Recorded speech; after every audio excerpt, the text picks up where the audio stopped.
Então, doutor, a primeira pergunta que eu gostaria de fazer para a gente começar a conversar sobre esse tema, então, são sobre as modificações que a Lei 12.850 trouxe na utilização de outros instrumentos, né, na investigação. Gostaria que você falasse um pouquinho mais a respeito dessa lei, as modificações que ela trouxe. A Lei 12.850 foi editada no ano de 2013 e trouxe um profundo impacto para todas as operações de investigação. Por que isso aconteceu? Nós passamos a ter uma legislação que tratava e que trata especificamente das questões das quebras de sigilo, sigilo bancário, sigilo fiscal, sigilo de e-mail, sigilo telemático. Ela passou a também coordenar como que funcionam os pedidos feitos pelas autoridades policiais e pelo Ministério Público. Então, a título de exemplo, nós hoje temos a possibilidade de que os órgãos de investigação, sejam da polícia, sejam do Ministério Público, tanto no âmbito federal quanto no âmbito estadual, possam solicitar diretamente às companhias telefônicas, às empresas de viagem, dados das pessoas. Significa dizer, não é mais necessário que o juiz autorize determinadas medidas. Isto fez com que os órgãos de investigação pudessem aprofundar de forma significativa a sua investigação. Basta dizer que todos nós hoje temos um aparelho celular. Esse aparelho celular tem uma antena que está conectada a determinado satélite. A polícia passa a ter acesso a esses dados, o Ministério Público passa a ter acesso a esses dados e consegue localizar quantas vezes determinada pessoa esteve em determinado lugar. Ainda de forma mais simples, você ao chegar na PUC conecta o teu celular na rede de Wi-Fi da PUC. Se a polícia está te investigando, se o Ministério Público está te investigando, ele sabe que você naquele momento está na PUC porque conectou a rede de Wi-Fi da PUC. Isto foi regulamentado pela Lei 12.850. Esta lei, então, a partir de 2013, propiciou que não fossem decretadas tantas nulidades pelos tribunais superiores nas operações. Via de regra, é de conhecimento de todos vocês, as operações da Polícia Federal, mas também ocorrem muitas operações do GAECO, no âmbito estadual, e não só em Curitiba, como em cidades do interior. No nosso caso do Paraná, por exemplo, a Operação Publicano já está na sua 5ª fase, investigando os auditores fiscais na cidade de Londrina. Toda essa questão foi regulamentada pela Lei 12.850. Se não bastasse isso, a Lei 12.850 trouxe para o Brasil 3 institutos muito importantes e que modificam por completo o processo penal brasileiro. O primeiro deles, e que é objeto da nossa conversa hoje, é a colaboração premiada. A colaboração premiada já vinha, talvez desde a década de 90, pela primeira vez prevista na nossa legislação, mas sempre de forma muito genérica, determinando que haveria uma redução da pena em até 2/3 para aqueles que colaborassem. Com a Lei 12.850, a colaboração premiada foi finalmente melhor regulamentada, a forma de fazer a colaboração premiada, como que ela funciona, tudo isso veio na Lei 12.850. Além da colaboração premiada, a ação controlada. A ação controlada é quando a polícia sabe que você está praticando determinado crime e deixa que você continue praticando esse crime para que ela possa alcançar alguém hierarquicamente superior a você dentro da escala criminosa. Esse é um instrumento que está sendo muito utilizado na Operação Lava Jato e em inúmeras outras operações e que trouxe profundas modificações para o processo penal. E também o agente infiltrado. Se você vai ao cinema, se você assiste filme no Netflix, você já viu muitas vezes na polícia americana agentes infiltrados fazendo investigação. Isso também ocorre no Brasil. Se você fizer uma pesquisa na jurisprudência dos nossos tribunais, já existe alguma discussão sobre o tema. E também esse instrumento foi regulamentado pela Lei 12.850.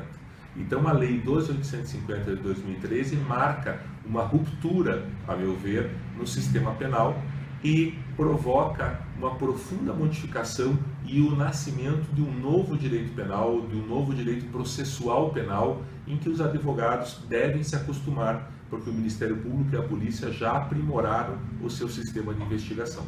Então esse é o primeiro cenário que nós temos sobre esse tema, Eric. Bacana. E esses instrumentos que foram inseridos através dessa lei já estão tendo uma aplicação, já está sendo posto em prática esses instrumentos? Sem dúvida, nós temos desde 2013, se fizermos uma pesquisa em nossos tribunais superiores, em todos os TRFs, Tribunais Regionais Federais, que são 5 no país, no STJ e no Supremo, você não encontrará operação que tenha sido derrubada pela decretação de nulidade. Significa dizer que os órgãos de investigação passaram a ter uma melhor investigação através da Lei 12.850.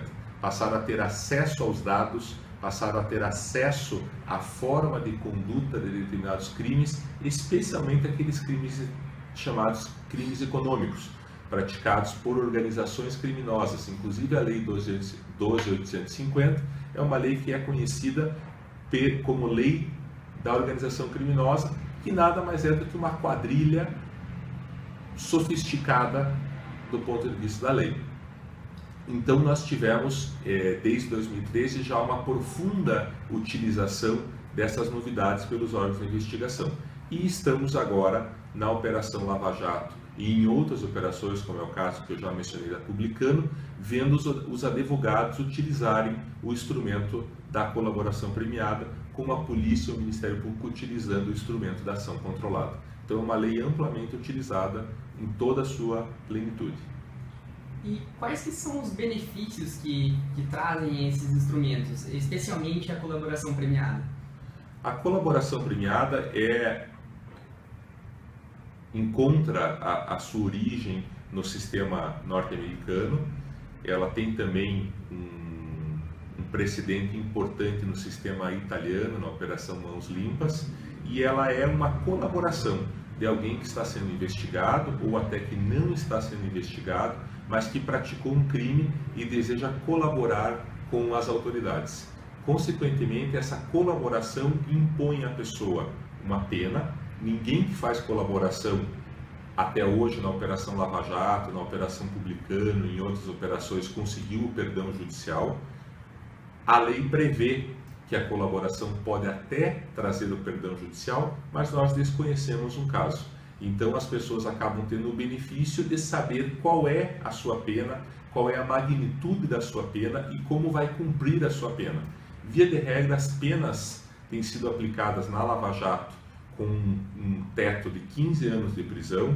Isso vem sendo cumprido em alguma parte num regime fechado, em outra parte num regime de prisão domiciliar, uma evolução para um regime semiaberto, onde a pessoa pode sair da sua prisão domiciliar e trabalhar, e depois no regime aberto, sempre com prestação de serviços à comunidade e sempre com multas altíssimas. Então a colaboração premiada impõe uma gravidade muito grande para aquele que confessa os crimes, mas essa gravidade é de menor valor do que aquilo que o processo traria para a pessoa. Então nós vemos aí na imprensa pessoas que seriam condenadas a 70, 80, 90 anos de prisão e fizeram um acordo para cumprir uma prisão de 15 anos. Ou seja, é um grande benefício para a pessoa que fez o acordo. E é um grande benefício para a polícia e para o Ministério Público, que receberam informações importantes. A colaboração premiada é um instrumento que não basta a pessoa dizer, não basta a pessoa falar que sabe ou falar que sabia. Ela precisa apresentar provas. A pessoa precisa trazer provas concretas daquilo que está apresentando. Significa dizer documentos, agenda de celular, agenda das secretárias, acordos que foram feitos de forma documentada. Se isto for apresentado, eleva-se muito o valor da colaboração premiada e os benefícios que a pessoa vai receber. Se a pessoa não tiver provas, o que não é incomum nesses casos, nós podemos que a pessoa indique o caminho para obter essas provas. Significa dizer, meu encontro com tal pessoa se deu em tal hotel, em tal dia. Basta a polícia ir até esse hotel, ver os registros de entrada e localizar que aquelas duas pessoas estiveram no hotel naquele dia. Ou as reuniões aconteceram em determinado escritório, e hoje praticamente todos os prédios comerciais você tem o cadastro de entrada das pessoas. Então a polícia vai até esse prédio, verifica se as pessoas realmente se encontraram no prédio comercial e tudo isso vai fazendo a prova que a polícia precisa. Então é um segundo modo de colaborar, indicando um caminho para se obter as provas. Mas simplesmente dizer que sabia e não trazer nenhuma prova concreta não é válido para fins de colaboração premiada. Ela é um instrumento que vem sendo utilizado por uma nova geração de advogados, é um instrumento que vem sendo muito criticado por uma geração mais antiga de advogados, mas, a meu ver, é um instrumento absolutamente legítimo de defesa. Significa dizer que se o teu cliente comparece ao seu escritório, a prova documental está feita contra ele por conta da força da Lei 12.850 e você não encontra teses defensivas que possam levar o seu cliente à absolvição, a colaboração premiada passa a ser uma possibilidade de defesa. Não é válido para todos os casos, porque quem não praticou o crime não precisa fazer colaboração premiada. Importante também lembrar a vocês que estão nos ouvindo que a colaboração premiada não é uma confissão. A confissão, pelo Código, dá direito à pessoa de ter uma redução de 1/6 da pena. A colaboração premiada vai além da confissão. A pessoa precisa confessar os crimes que praticou, mas também apontar outros crimes que a polícia e o Ministério Público desconheçam. Apontando esses crimes, trazendo a prova, isso passa a ser uma colaboração que pode trazer e trará benefícios ao réu colaborador. Importante lembrar a vocês também que não se acaba a colaboração no simples ato de colaborar. É preciso que o Ministério Público e os advogados submetam este acordo ao juiz. O juiz da causa homologa o acordo e pode não homologar. Ele vai verificar se os requisitos formais foram cumpridos. O principal deles, a voluntariedade. Ninguém é obrigado a fazer uma colaboração premiada. Essa colaboração premiada só é homologada pelo juiz se a pessoa demonstrar claramente que ela quis colaborar, que ela não foi obrigada a colaborar, e isso afasta por completo as críticas de alguns que dizem que a colaboração premiada é uma forma de tortura. Não é uma forma de tortura e mais de 70% das colaborações foram feitas com pessoas soltas. E as melhores colaborações são aquelas em que a pessoa sequer está sendo investigada. Ou seja, ela sabe que será investigada, sabe que a operação Lava Jato ou qualquer outra operação vai chegar até ela e ela se apresenta à polícia ou ao Ministério Público antes da investigação. Neste momento ela terá benefícios muito maiores. Homologado pelo juiz, a pessoa passa a ser um colaborador. Significa dizer que também não acaba por aí. Ela tem pelo menos 10 anos em que ela fica vinculada à justiça. E durante todo esse período, sempre que ela for chamada, ela é obrigada a colaborar e dar o seu depoimento, sempre dentro da verdade dos fatos. Mas, em 2 ou 3 anos, 2 anos mais precisamente, nós temos clientes que já deram 40 depoimentos após o seu termo de colaboração, colaborando com a justiça. Ou seja, é um instrumento muito grave que deixa a pessoa totalmente sujeita à justiça. Mas mesmo assim, melhor do que se ela estivesse cumprindo pena. Uma questão interessante ainda, Eric, que nós podemos comentar, são os reflexos internacionais da própria Operação Lava Jato. Nós já temos hoje 22 forças internacionais, 22 países que já estiveram no Brasil em tratativas com a Força-Tarefa Brasileira para obter as provas que eles estão conseguindo. Nós temos países como o Peru, que inclusive tem uma operação que se chama Lava Dólar. Nós temos grandes investigações nos Estados Unidos, com o escritório próprio da Petrobras que está colaborando com as autoridades americanas. Nós temos uma investigação já aprofundada em Portugal e em muitos outros lugares essa operação está acontecendo. Que reflexo isso tem dentro das colaborações premiadas?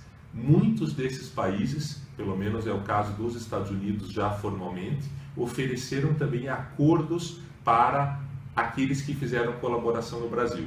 Nem sempre esse acordo é vantajoso, mas abre uma oportunidade para que a pessoa também resolva a sua situação perante países que poderiam investigá-la, porque esses crimes econômicos muitas vezes estão relacionados com contas localizadas no exterior, em offshores, em paraísos fiscais, em situações ilegais fora do Brasil. E a pessoa acaba na colaboração premiada fazendo um acordo no Brasil, mas permanecendo com problemas em outros países quando for viajar. Consequentemente, é possível fazer o acordo no Brasil também, e isso é uma nova frente que se abre. Aí você pode me perguntar, mas não existem problemas com a colaboração? Sim, existem inúmeros problemas e que precisam ser melhorados. Como exemplo, a pessoa hoje no Brasil acaba, ao fechar o seu acordo com a Polícia Federal e com o Ministério Público, não fechando o seu acordo com outros órgãos que também a estão investigando. É o caso da Receita Federal. Todos aqueles que fizeram colaboração premiada hoje têm problemas com a Receita Federal. E isso é uma melhoria que nós temos que ter no sistema. Significa dizer, a pessoa fechou um acordo com o Estado brasileiro coloca todo o seu aparato nesse acordo. Receita Federal, CGU, TCU, além dos órgãos de persecução penal. Isso faz muita diferença nos acordos que as pessoas jurídicas estão tentando fechar. Porque se a colaboração premiada é prevista para a pessoa física, os acordos de leniência são previstos para as pessoas jurídicas. E aí o maior entrave dos acordos é que não se sabe com qual órgão exatamente que as pessoas jurídicas devem fechar o seu acordo. Se é com o Ministério Público, se é com o Tribunal de Contas, se é com a antiga CGU, hoje Ministério da Transparência. Há uma certa disputa entre esses órgãos. E, por certo, a lei, ao trazer benefícios, vai melhorar esses pontos. Outra situação que a lei pode ainda melhorar são os marcos regulatórios do próprio acordo. Significa dizer, se já avançamos um período, se já avançamos alguns degraus no acordo, deveria a lei estabelecer quando é possível retroagir e quando não é mais possível retroagir, para que haja mais segurança nesses acordos. De forma geral, caminhamos bem e precisamos melhorar. Legal. Na sua... Só um pouquinho, vamos guardar.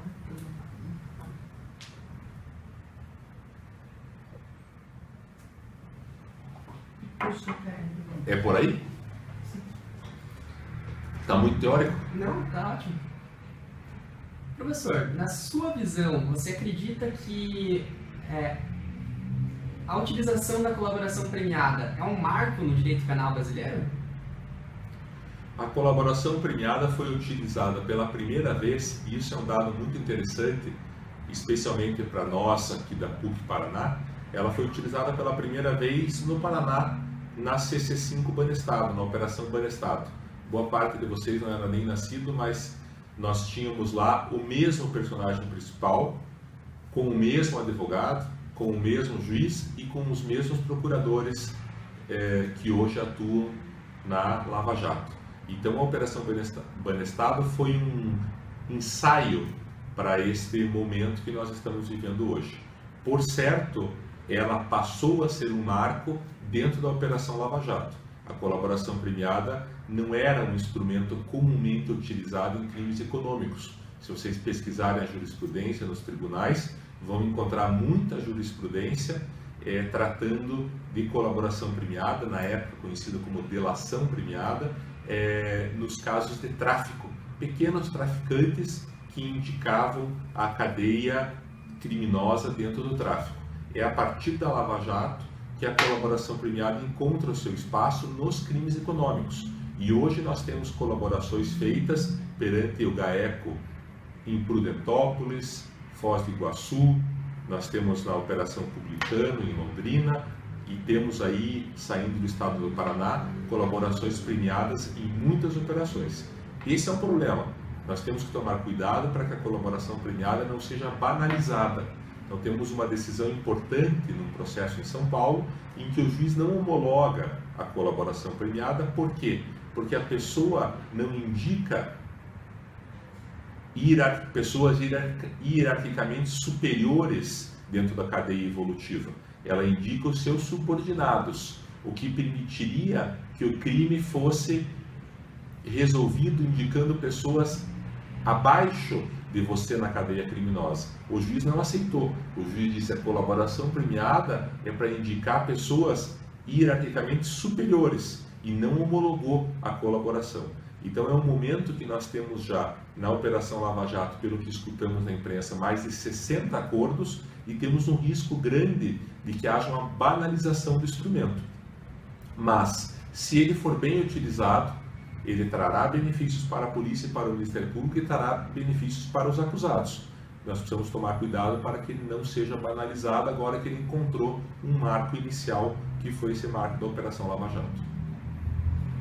Bacana. E como você disse anteriormente, como é um tema novo, ainda existe determinada controvérsia, tem quem é contra, quem é a favor. Você já se mostrou a favor, né, do instrumento. Eu gostaria que você citasse os principais motivos para você defender a utilização desse instrumento. Nós temos hoje um quadro muito parecido com o início da década de 2000. Nós, no final da década de 90, tínhamos o direito penal econômico como um novo fenômeno do direito penal. Os críticos daquela época diziam que o direito penal econômico, que na verdade alberga toda essa criminalidade que está sendo discutida nas operações hoje, era um problema do direito administrativo, no máximo do direito administrativo sancionador. Boa parte dos criminalistas mais tradicionais daquela época apontavam que o direito penal não podia aceitar essa criminalidade dentro do direito penal. Decorridos 15 anos, 16 anos hoje, nós não discutimos mais a existência do direito penal econômico.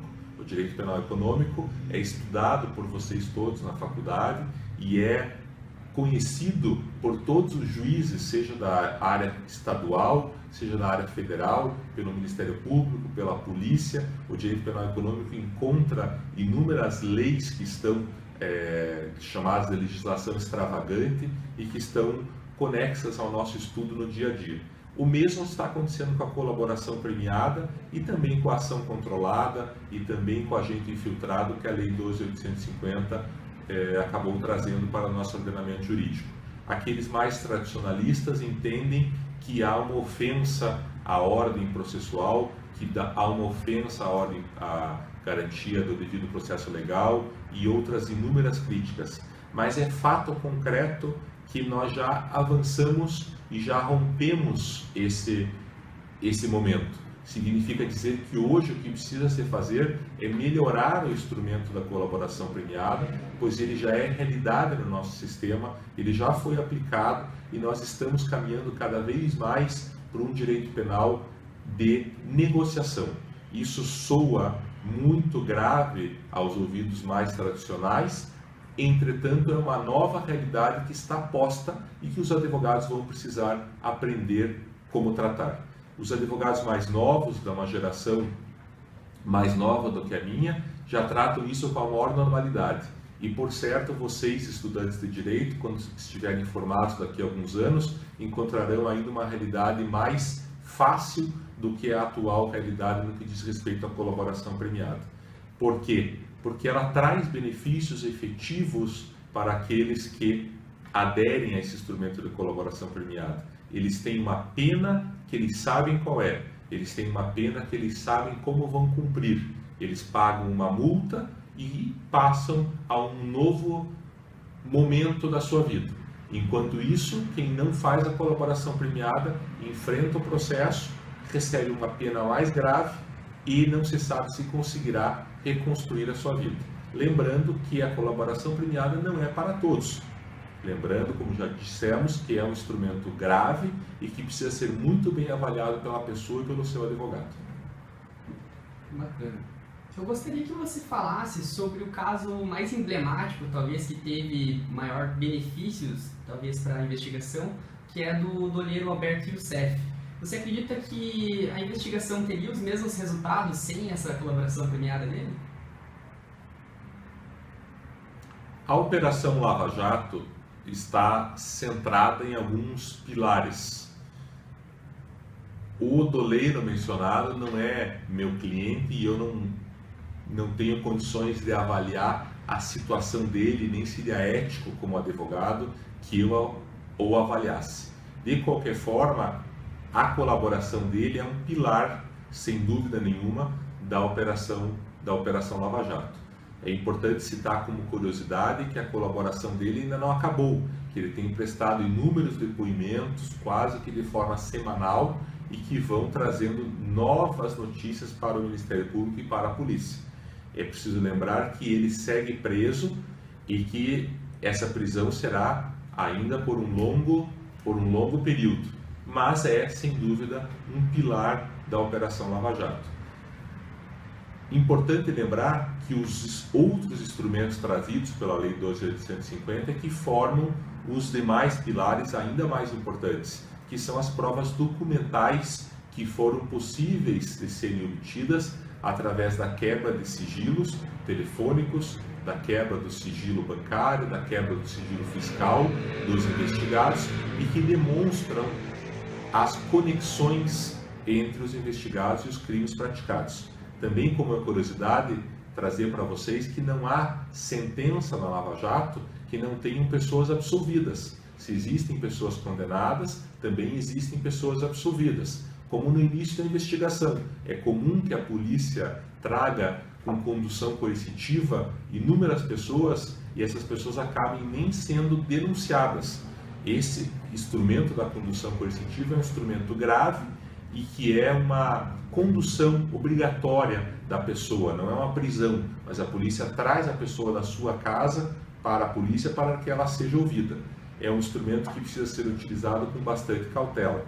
Da mesma forma, as buscas e apreensões que são feitas nas casas dos investigados também trazem inúmeros documentos para a investigação e acaba ocorrendo de essas pessoas que sofrem busca e apreensão às vezes não serem denunciadas. Então, existe um cenário que a imprensa sempre noticia, as condenações, as recuperações dos ativos, a recuperação de valores, mas também existem inúmeras pessoas que passam pela Lava Jato, sofrem uma investigação inicial, mas acabam tendo a sua inocência constatada e são absolvidos. Por fim, professor, eu gostaria de perguntar, na sua opinião, quais são os próximos passos que o direito, em especial o direito penal, tem que dar para diminuir ainda mais a corrupção no nosso país? O direito penal, nós podemos dividi-lo em duas vertentes. O direito penal tradicional, que é o direito penal que está no Código Penal, é um direito que continua dentro de uma normalidade, dentro dos seus princípios de todos esses séculos em que ele se construiu. Já o direito penal econômico, que para vocês estudantes é aquele direito penal que está em legislação extravagante, que está fora do Código Penal, que são os crimes econômicos e mesmo os crimes contra a natureza, os crimes contra o sistema financeiro, os crimes contra a relação de consumo. Esses são crimes que estão em profunda modificação por conta, como eu disse para vocês, da Lei 12.850. E sem dúvida nenhuma essa investigação desse tipo de crime caminha hoje a passos largos para um sistema penal muito parecido com o sistema penal norte-americano, que é um sistema de negociação. Nós nos afastamos nesse momento muito claramente de um direito penal europeu, do direito penal italiano, do direito penal alemão, que tem inúmeras garantias, e passamos a ter menos garantias na busca de uma solução para esses crimes. Nós precisamos tomar muito cuidado para não atropelar garantias fundamentais e por isso a participação do advogado é fundamental no atendimento dos seus clientes. Essa negociação só pode se dar com advogados acompanhando os seus clientes, com advogados preparados para a negociação e que garantam aos seus clientes também um devido processo legal e que garantam que não se façam acordos quando não sejam necessários que esses acordos sejam feitos e que obtenham absolvições quando seus clientes sejam absolvidos. Mas, dentro da tua pergunta, nós caminhamos rapidamente para um direito penal negocial, para um direito penal de ampla negociação com o Ministério Público e com a polícia. E nós, advogados, vamos ter que aprender a trabalhar com isso e, por certo, a geração de vocês que estão nos ouvindo será muito beneficiada com esse novo modelo, porque quando vocês forem advogar, isso já estará muito melhorado em relação ao que está hoje.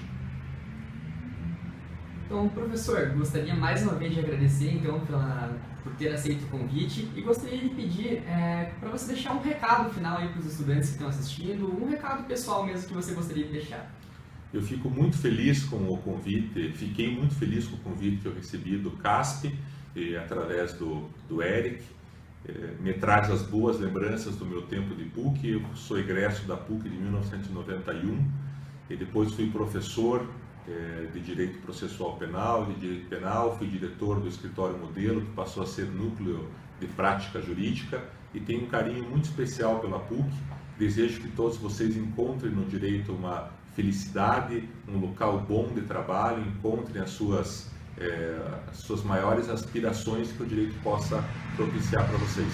Fico muito grato pelo convite e estou à disposição para nós continuarmos debatendo sempre que for necessário. Forte abraço.